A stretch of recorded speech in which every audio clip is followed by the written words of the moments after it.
T'as une journée pourrie, t'as juste besoin de te marrer, frissonner ou rêver un peu. J'ai 5 animés dispo sur Netflix à te proposer et je te jure que tu vas pas t'arrêter à un seul épisode.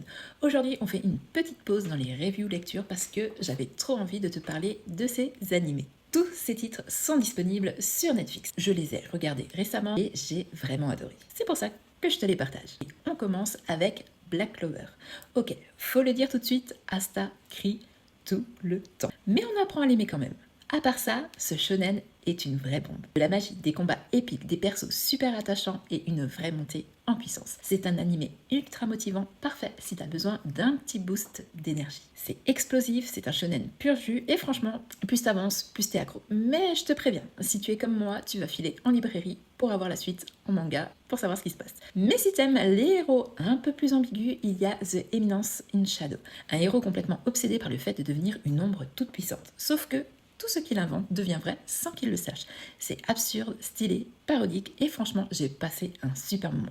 Si t'aimes les séries qui se moquent des clichés tout en étant badass, fonce, tu seras pas déçu. Mais peut-être que t'as besoin de souffler un peu après tout ça. Alors, je te propose de regarder Romantic Killer. Et là, on change de ton. C'est une comédie romantique qui explose les codes du genre. C'est une ado ultra gameuse qui veut juste la paix et manger du chocolat. Mais un Cupidon diabolique la force à vivre une vie de shoujo. C'est drôle, c'est rafraîchissant et même les clichés deviennent super fun. Un vrai petit bonbon d'humour et de tendresse. Mais si tu préfères les mondes parallèles et les héros pas très doués, je te conseille de regarder Konosuba, Sois béni, monde merveilleux. C'est simple, j'ai ri à chaque épisode. C'est un isekai qui se moque des isekai. Un héros paresseux, une déesse complètement à la ramasse et une équipe de bras cassés. C'est du grand n'importe quoi et c'est justement pour ça que c'est génial.